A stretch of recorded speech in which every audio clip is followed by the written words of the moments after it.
broadcasting live each week on Thursdays at 2 p.m. Central Standard Time from Fishbowl Studios. Log in to hear information, interviews, and inspiration for men. So be sure to log in each week on Thursday at 2 p.m. Central Standard Time. Catch Anthem Mancave Talk.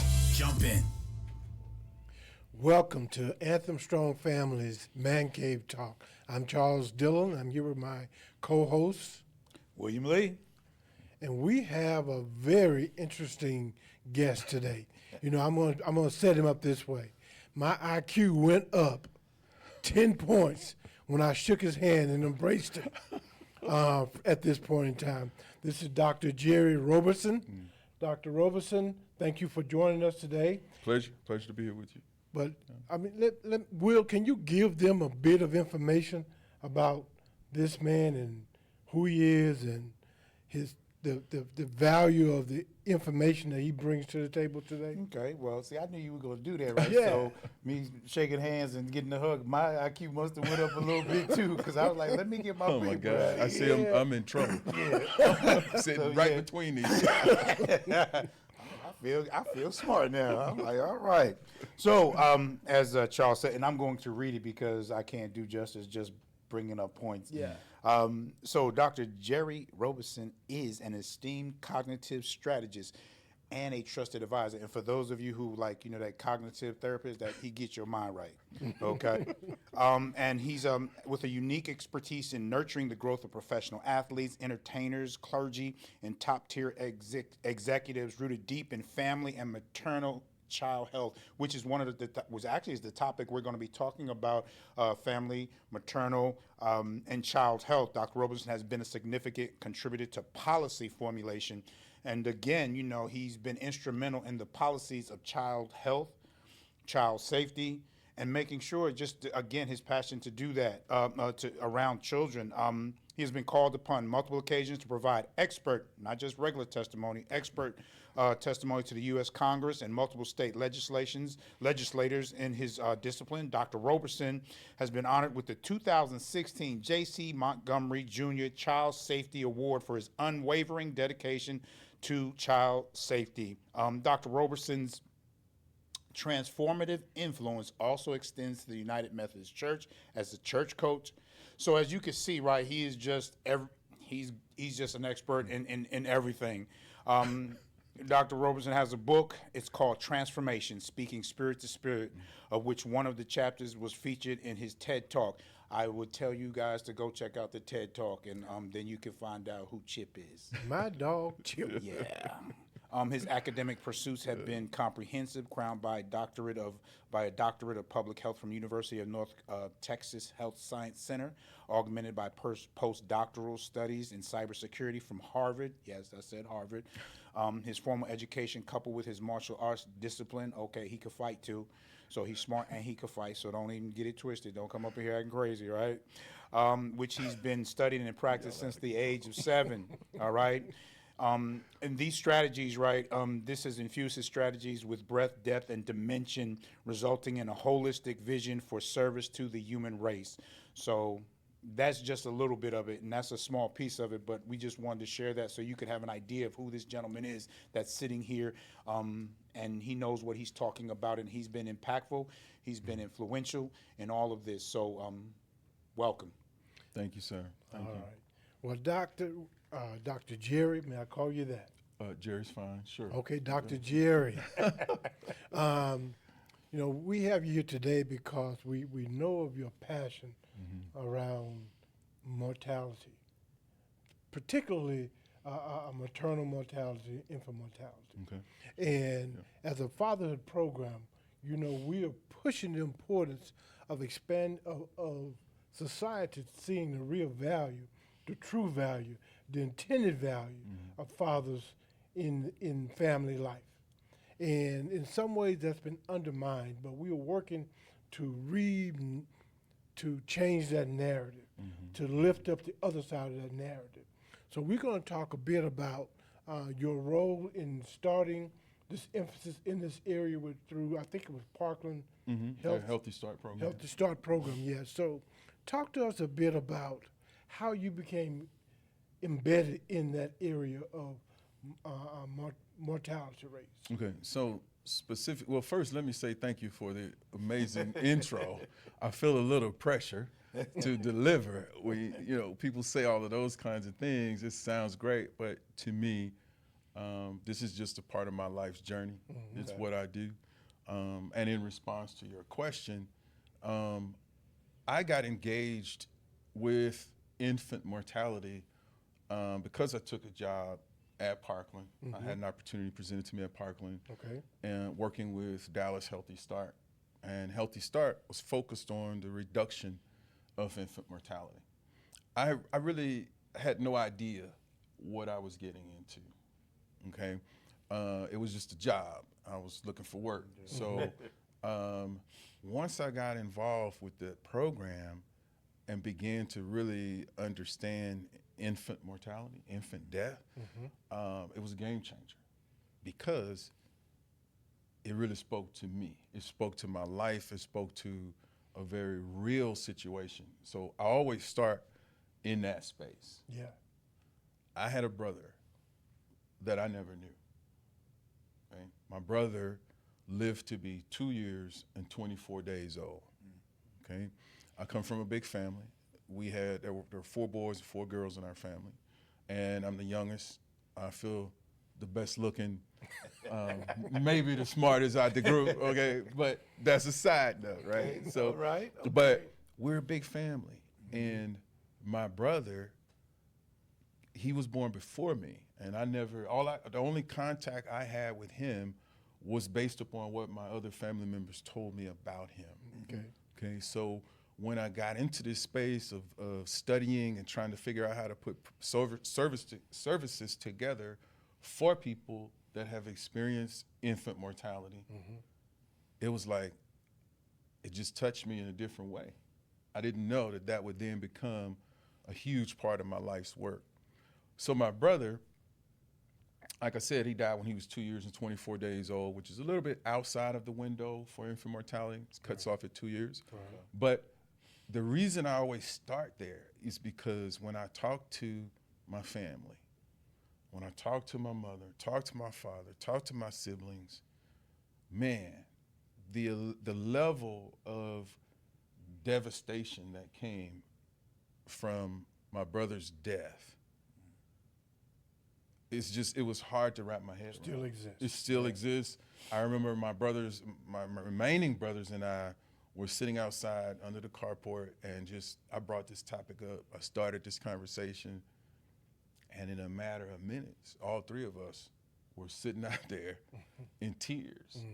And it was just us talking about, my brother Buddy. Right.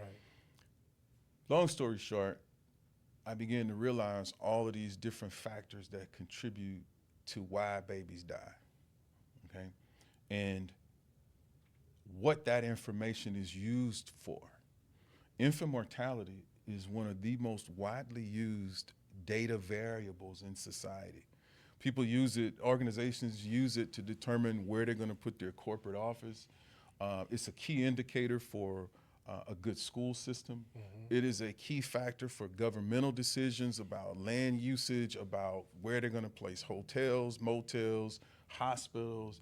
It is used widely across society as a key informant for development, for plans for the future. And so when you think about infant mortality, it's not just a number. It's much bigger than that. So that's one thing. I realized how important that particular data variable is. Secondly, I realized how an infant death affects multiple generations. When that baby dies, it's the stories that people don't talk about, especially men. I'll go into that a little bit more, but what I have learned is that when there is an infant death, there's a ton of support there for mom, and there's very little support for dad. This is across all of our society. And so since we're talking about fatherhood, back to the work at Dallas Healthy Start, so much of that work was about mothers and babies, getting mamas in for prenatal care, making sure that she was able to be compliant with her hospital visits, making sure that she was well informed about how to take care of herself, how to prepare herself for the actual delivery of the child, familiarizing her with what the processes would be, and what would happen after delivery, but not much for the men. Not much for what can the father do to support mom. I can attest to that. Right. One other piece is we're here in the DFW area. This was in 1995, when I started this work. And at that time, there are pockets in the Metroplex where the infant mortality rate was 2 and 3 times that of the national rate at that time. I want to stay clear of statistics because there's such a change right now in how data is being utilized at the federal level, and then it trickles down to the local community. So things like disparities and health equity, those things are kind of, things are being reshaped. Right. I'll put it that way. Social determinants of health. Absolutely. Those things are being utilized a very different way. National data sets, regional data sets, local data sets are all being changed right now. So not to go down on that rabbit trail, but to just be clear that there were pockets where people were, you stood a better chance of having a baby in Cuba and that baby surviving than they would have a chance here in the U.S. Right here in the Metroplex, okay? Also at that time, Parkland Hospital was the 2nd largest birthing center in the world. So I want you to think about that. The other hospital, the hospital that was greater in 95, having more babies, was in South Africa. Wow. So our problems were complex. Our problems were multifaceted. Improvements have been made, changes have been made, things are getting better, but if I'm being totally transparent, it's just nowhere near where things should be for the most industrialized country in the world. And so to that end, man, we have a lot of work to do. Got a lot of work. Period, point blank, especially men. Yeah. I don't even think, did I answer your question? You did. Okay. You did.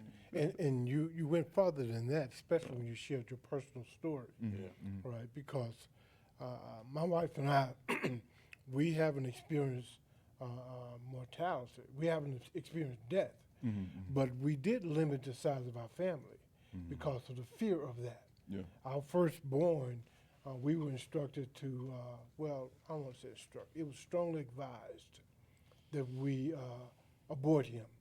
Wow. Yeah. Because of all of these things. But I was traveling, and my wife called me, and it was desperation on the phone. And it left me feeling vulnerable and out of place because I'm supposed to be her covering. I wasn't there to help her through that traumatic experience.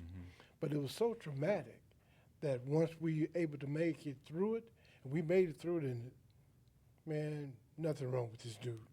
There you go. 35 years old, but the experience that we went through from 4 months to birth, and even 2 years after that, because of the ongoing testing, it was so traumatic. We said we can't do this again. Yeah. We can't go through this fear again. So we avoided having additional children. So, and that was because there was I'd say it was an error in the communication style between the doctor and my wife. Sure. There should have been a separate way, a different way. There was a better way of communicating that information at that point in time with me being absent. But it didn't happen, and so that's what has been what's looped me into this process. Yeah. And I think you know this, Anthem Strong Families has been part of the Parkland Hospital Community Action Committee. It's called CAN-B now, but it's a portion of the Healthy Start program since 2015. And we really stepped into that with the purpose of helping them see that the attack on this issue of infant and maternal mortality, the strategy was incomplete without including fathers. Absolutely. Absolutely. And they were welcoming that input. So we've been a part of that process. We used a father-friendly survey with the committee. It was eye-opening stats like, wow, we never intended for this to be this way. We never saw that what we were doing was excluding fathers in this particular fashion. But they have grown in that process, and they have an outstanding young man working that component of their fatherhood program now, helping men to understand their role and the importance of their presence in the birth, pregnancy and birthing process. all of that. Yeah, sure. So, but I heard about you from Miss Deborah Carter Lane when I first went in there. So I knew of you long before I got a chance to meet you. All right. So what are some of the differences that you've seen over the years? In terms of program evolution or the data or just where the father's fitting. So what has happened is I would describe it as a raised awareness. Now, organizations, people in general are talking more so about the role that fathers play in the pregnancy and the birthing process, more so than ever before, which is a plus. That's a huge plus. And men are stepping forward to ensure that those conversations continue and that those conversations are elevated in an informed way and not by just proxy, okay? So what I mean by that is programs that are funded by the federal government and some by other private organizations, donors, corporate sponsors, et cetera, there's just more information now about how the father fits into the prenatal process. So the moment that mom finds out that she's pregnant, there are mechanisms now to do a better job of plugging dad in, going through prenatal care. There are better practices in place. I'm not saying by any means that they are where they should be, but they're certainly better than they've been since '95, right? Men are now being included in the prenatal visits. Now, you may have to ask a question, depending on the provider that you're in front of, but there's a different level of awareness, and I would even say expectation for the father in those settings. Also, just being able, as a man that's trying to lead his family, being able to take off work to be present for those prenatal visits, that is still a challenge. It's still a challenge for just handling the logistics. It's still a challenge for, even though I'm saying more conversations are occurring, but still the man's presence in those visits is different. We just have to keep doing this. We can't back off. We have to keep pressing this issue, encouraging guys to be present. Like I was in the military, and one of the things you said was this holistic approach to things, right? And I remember we talked about the whole man. It was about the whole man. We made sure that he was physically, taken care of. We made sure that he was taken care of financially. Everything else had some place to stay. So In the military, so that he didn't have to worry about certain things. So when you were needed, and we went to the field, or if something happened, you were ready. You didn't have to worry about, I got to go back here to go to the bank or things like that. I didn't make my doctor's appointments in the military. My doctor's appointment came from D.C.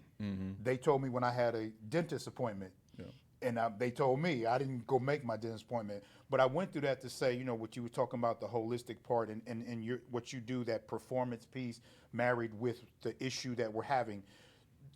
When I think about Charles and I think about you saying, what happened with you personally, right?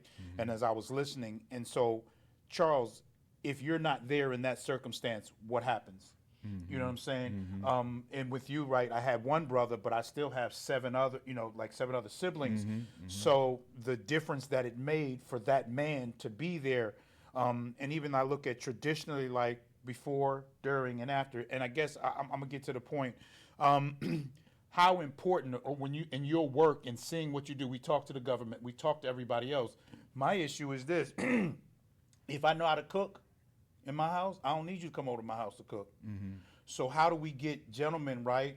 Because when I have when there's that expected mother, and how do I feel as a man who is just, I'm about to have this child, my value to that child, because if you're not there for your son, then we might not be talking about him 35 years later. And your presence, just the thought of your presence, your father, the presence, right, that the rest of them were there, that she was able to count.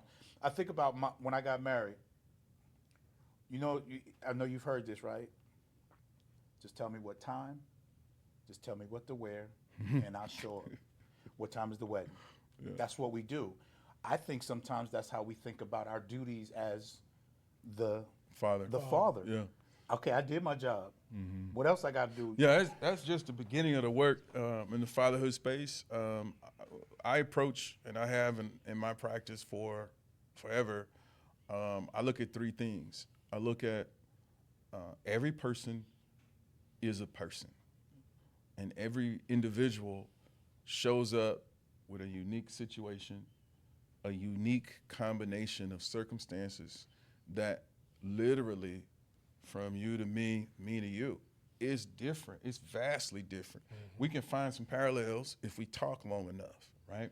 But the reality is, you don't get to choose your parents. You don't get to choose if they're wealthy. You don't get to choose if they're, black or white or Asian.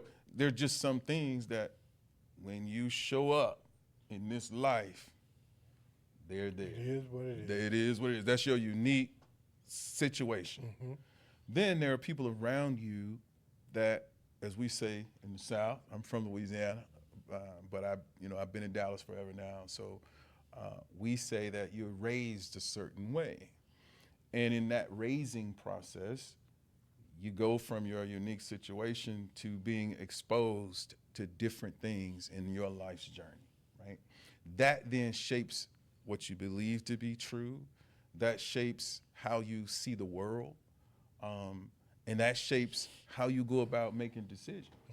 So my situation, combined with the experiences of exposure of all kinds, all sorts of exposure, shapes what you believe to be true and what you see as being true and real from your perspective. When we combine those things, then we start to behave in patterns, right? We start to make decisions that are driven by those two factors. Now, this is a highly dynamic framework because based upon the decisions that we make, we can continue to perpetuate the things from our past and make that be our present and our future, or one of those variables can change and reverse that whole logic. With men, there have been so many things that have influenced and negatively impacted that framework I just described. It could be from their situation. It could be from some of the things that they go through in life or are exposed to in life. And it could be some of the previous choices that they've made. Right. And now they're still living and dealing with that. Right? And so from that space, if I'm running a program, the first thing I got to do is see that man as a human being with his own ideology, his own perspective. So I got to figure out where he is. Then I've got to figure out, well, how can I meet him where he is? When it comes to pregnancy, what you described happens a ton. And we're not even going to talk about the things that are associated with the relationship between daddy and mommy. That's a whole different dynamic by itself. Right. I think it's 80% of pregnancies are unplanned. So then you got that whole piece as a part of how the man's going to respond to the pregnancy. What position is he going to take? Is he going to be wholeheartedly involved and supportive, or is he like, my work is done? So we have to be able to meet that man where he is, figure out how to connect with him where he is, and then speak to the life that is before him. Okay, so the role of father is not the same as dad. We need fathers. We need men that are going to take on the role and responsibility of a father. And that father has to protect, provide, proclaim what the future is going to be, and then they got to deliver. You know, you said helping them identify where they are Yes. in this process. And it's an analogy I've used in the past. Is if I'm lost and I call you and you ask me, where am I? And I say, I don't know. It's hard for you to help me find my way out. So what you're saying is we have to say, okay, let's drill this down a bit. Let's think about it. Tell me what you see. Yep. Tell me what's around. We first got to talk. We got to talk. We got to talk to that man We gotta and do more listening than talking and telling. Yeah, to see where he's at. You got to figure out where he is, and the only way to do that is to talk to him. So I'm at a place where, the street sign says this. Oh, and there's a grocery store that's here, and there's a gas station. And then in that conversation, even though I'm not the one that lost, I'm able to zero in and say what? Where you are. I know where you are. Where you are. I'm familiar. Or I'm familiar with or I where can you find are. you. I can find you. Stay there. Stay I'm coming. Stay there. I'm coming. Right. Yeah, I was Charles will tell you I love movies and television. I'm always connected things, Yeah. right? So I never forget the movie Platoon. Mm-hmm. And when it was the first night out, one of the guys on the first night on patrol, and he was like, if you get separated from us, don't cry out. Just stay there. We'll find you because we already know where we are, but we'll find you. And that's like you said, to be able to find them. When we come back, I just wanted the 80%. I want to Sure. that 80%. Go into that. Yeah, Yeah. just that 80%. It's a big number. Yeah, it's a big number. Yeah, it is. Well, Doc, this is really good information so far. And as entertaining as you are and as informative as you are, I'm sure my engineer Yeah. has got a piece of music that's going to thrill both of us while we take this quick break. Okay. So I don't get included in it? well, this is my music. right? Okay. All right, Mr. Engineer, if you will, take us to a break.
right, and we are back, and we just want to let you know how you can reach us, give us input.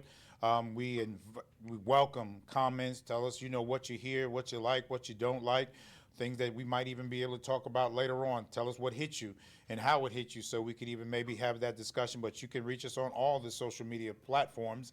Of course, on Thursday at 2:00, we're live, and we can hear you live, see you live, and everything else. So again, join us wherever you can, whichever your preference is.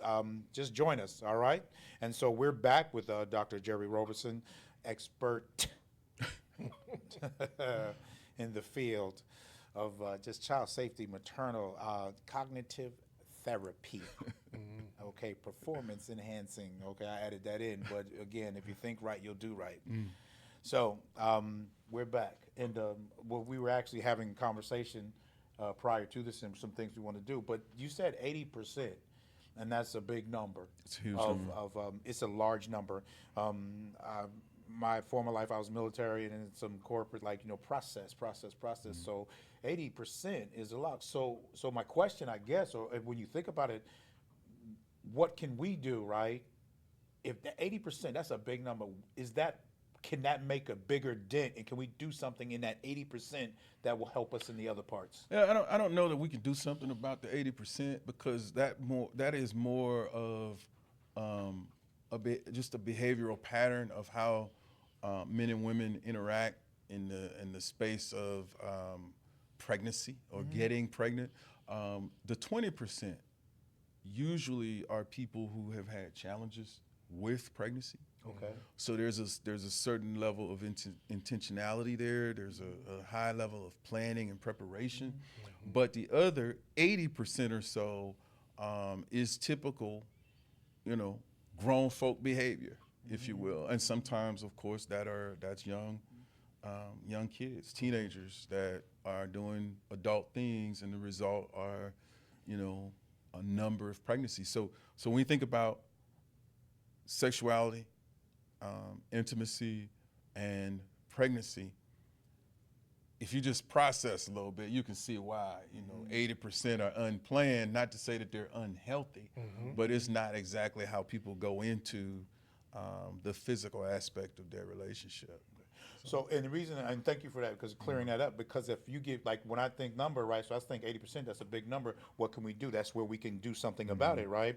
But that 80% is more complex than that, and sometimes it may give the wrong narrative, just like you brought up the 20%, right? So that 80%, that 100% is made up of different components and complexities and everything else. But say somebody out here looking at that, right, okay, is there a different way to look at it? Because we've been talking about, they say, well, folks ain't doing what they're supposed to be doing, and that may not be the case, because I'm just looking at that 80%. So what other things might be misconceptions about that whole thing as far as men? That's a deep question. Again, the framework I referenced earlier talks about situation, beliefs, and behaviors, the choices that men make, right? If you think about that, especially, okay, I'm going to use some different terminology. A part of why I went back to school was to learn how to say things that I already knew to be true, how to say them appropriately, and how to say them from a space of research, right? So when we think about life, there are things called adverse childhood experiences, ACEs. You've been working with Health Start, I'm pretty sure you've been exposed to that, right? Absolutely. So when it comes to ACEs, there are a whole list of things that make up that definition. Stability, having both parents in the home, having all of your basic functional activities of daily needs being met. Do you have enough food to eat? Are you able to put on clean clothes in the morning? There's a whole lot of things that go into this definition of adverse childhood experiences. The main thing that I'd like for you to think about is childhood trauma, because that's the result of experiencing ACEs. Right. We have trauma as a kid because of a whole bunch of different things that could happen. Yeah. This is not a matter of race, ethnicity, wealth, or lack of wealth. This is something that sweeps across the board. right? Anybody, any man, any boy that's becoming a man could possibly experience adverse childhood experiences, right? That turns into adulthood trauma. So what is this and how do you deal with it? Well, one, now masses of our population are becoming more aware of the need for mental health services.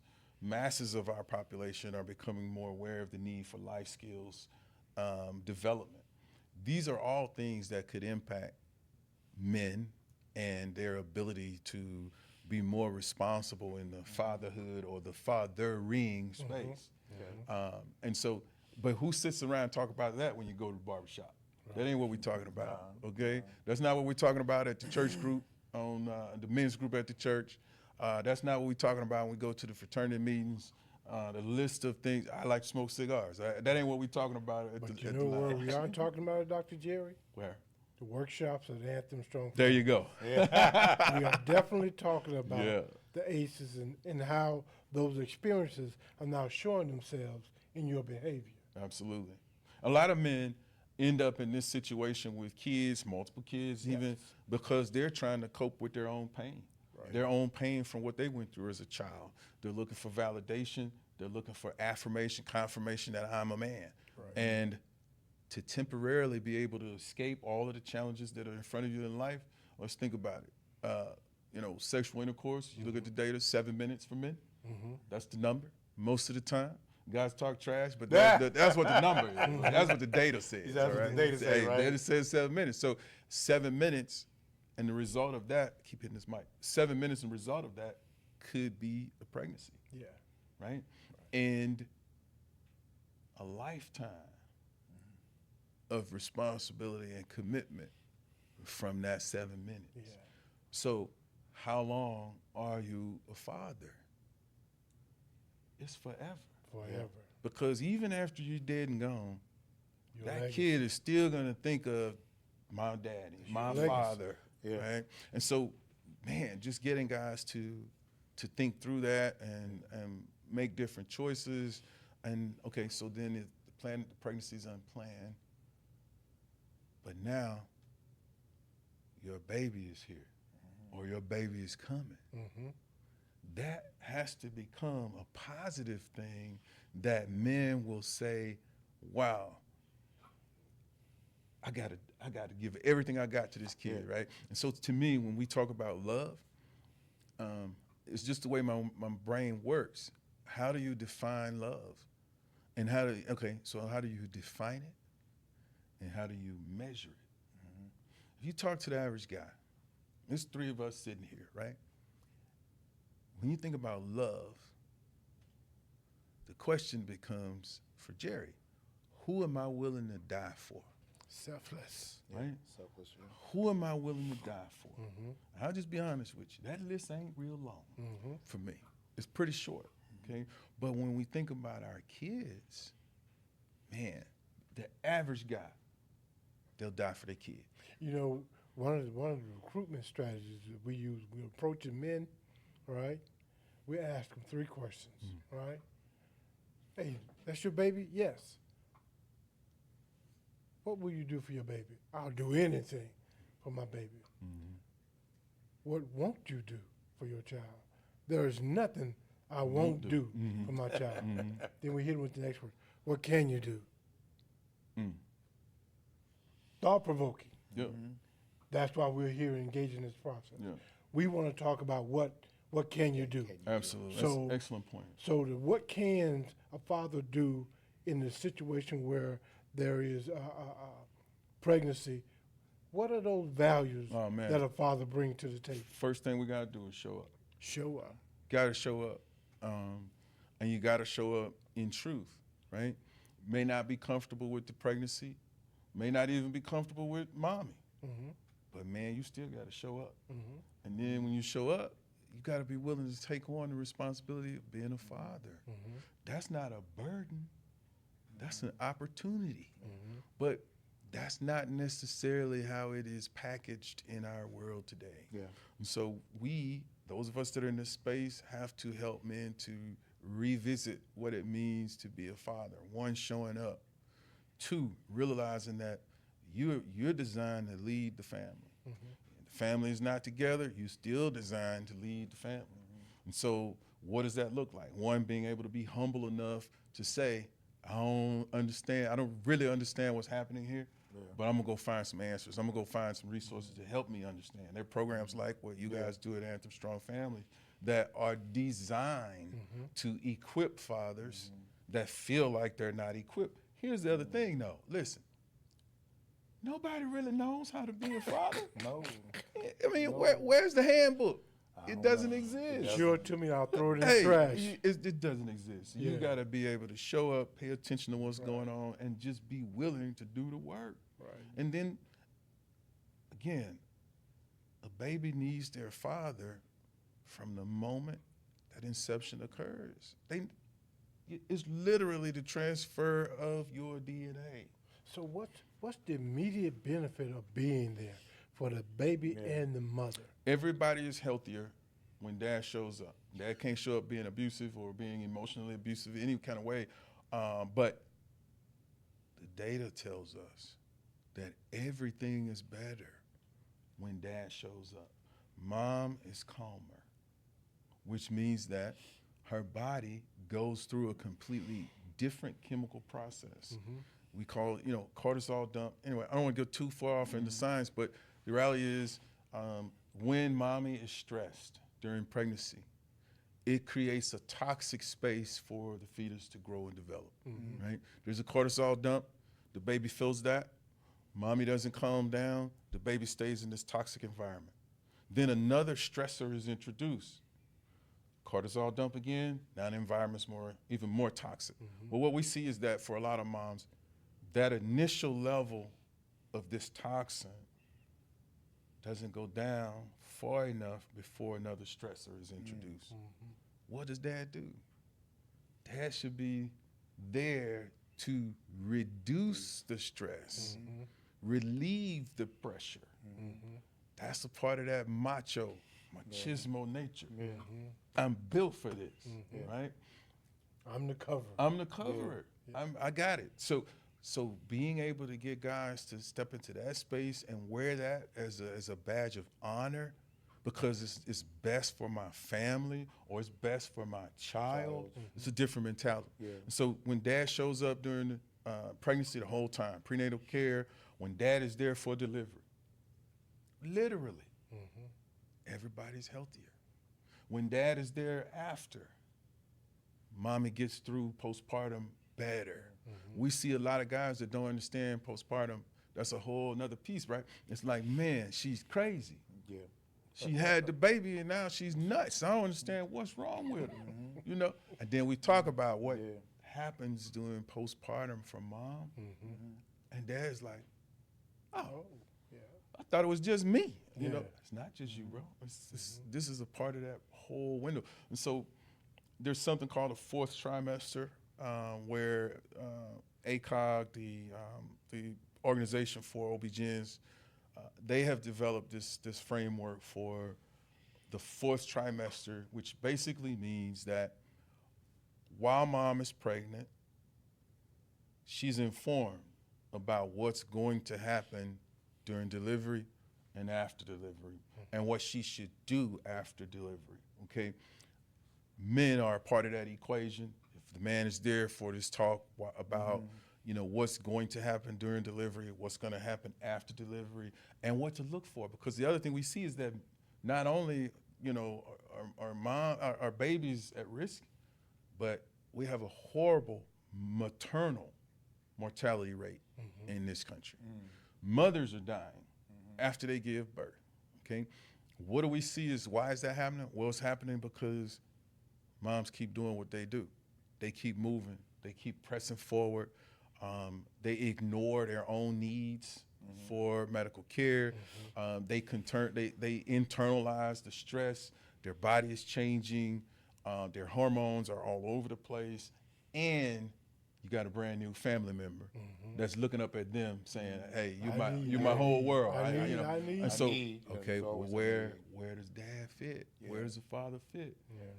we should be plugged into that space. We should be there to say, it's gonna be all right. It's gonna be okay. We're gonna figure it out. We're going to make this adjustment. How are you feeling? Do you have a headache that won't go away? Or do you have excessive bleeding? Are you swelling? I'm not asking you to go to the doctor. Get up, we're going to the doctor right now. Because I'm not gonna let you die on my watch. You're my wife, you're my girl, you're my mother of my kid. I'm taking you to the hospital right now. That's the man. That's the part where, mom is able to say, man, he got me. He got us. Right? Yeah, and breathe. That's one of the first things I do with my clients is teach them how to breathe. Listen, people don't breathe. They stop right here, especially women.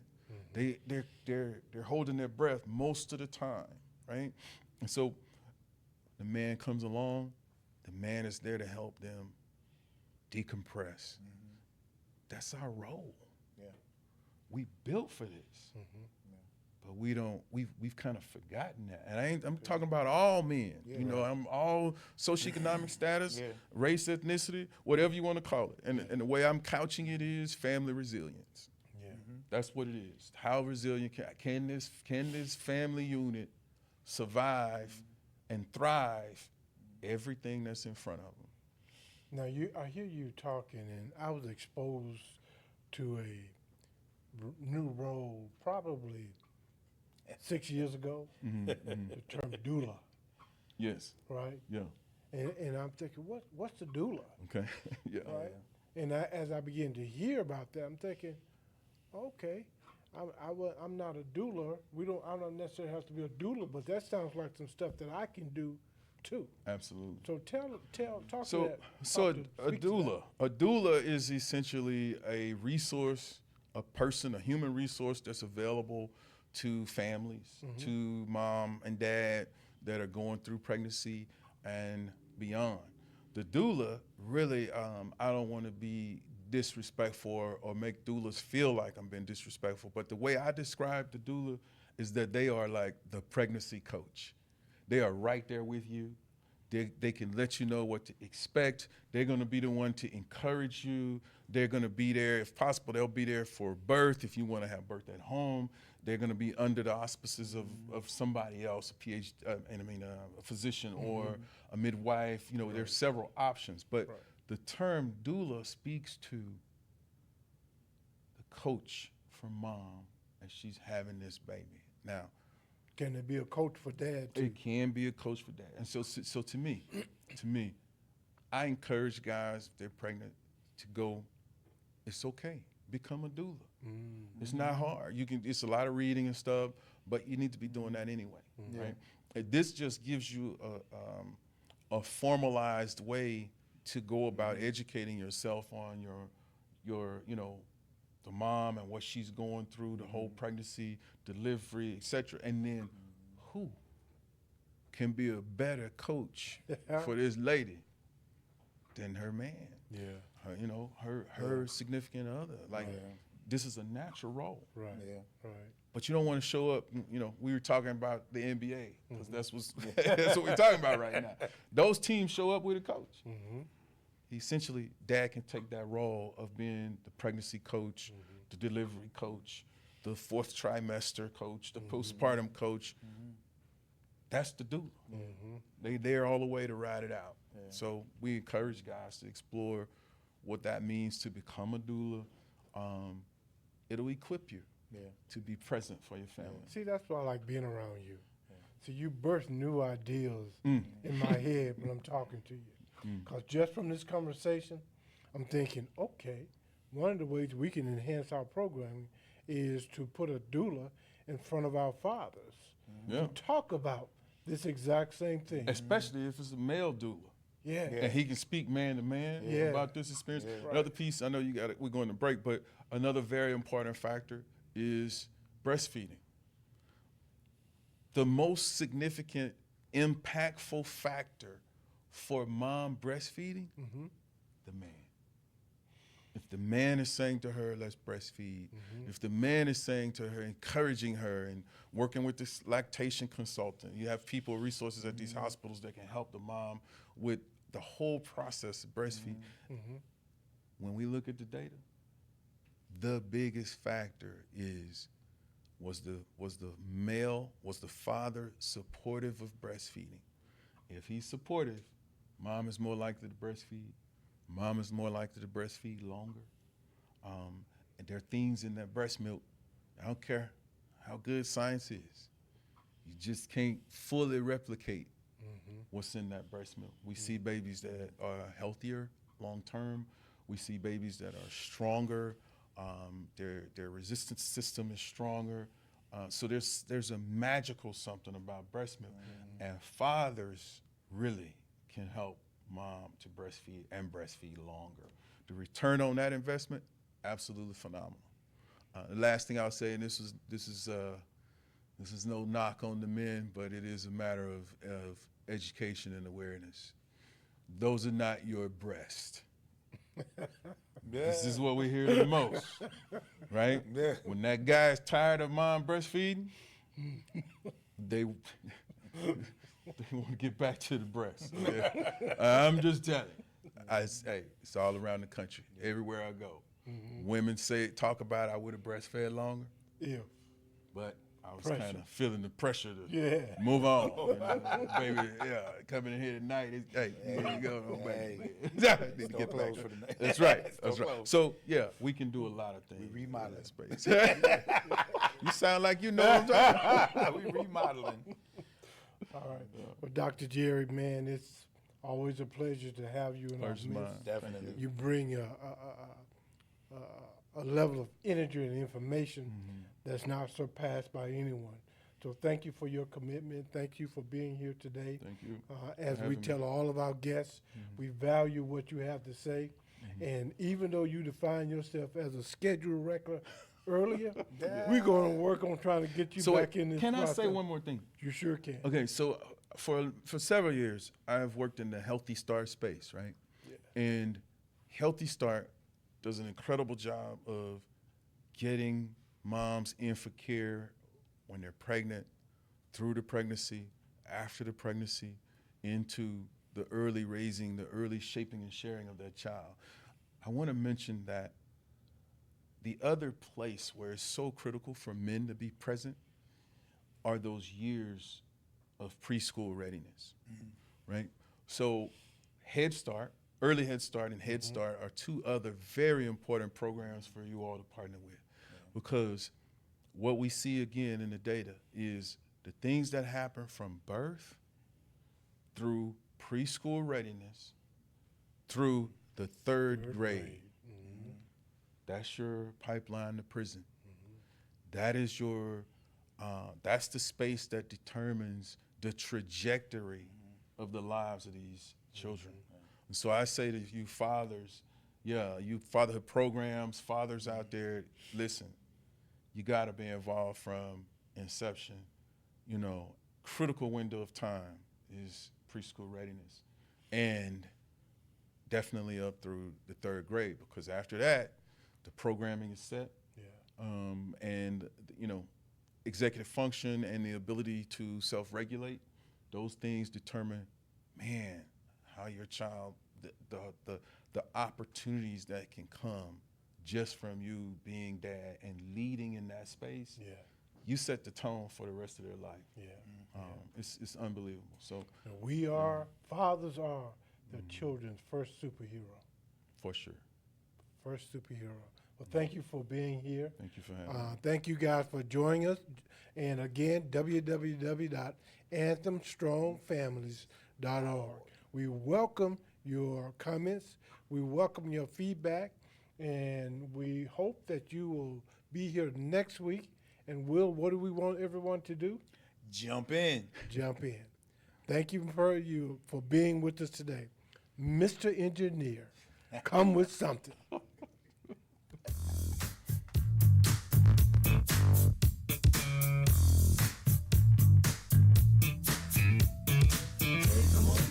Take a ride, there's a party over there that ain't no job. It's live, it's all the way live.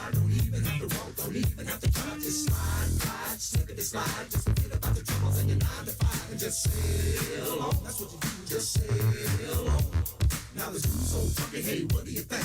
What is it called? It's called a lakeside stank.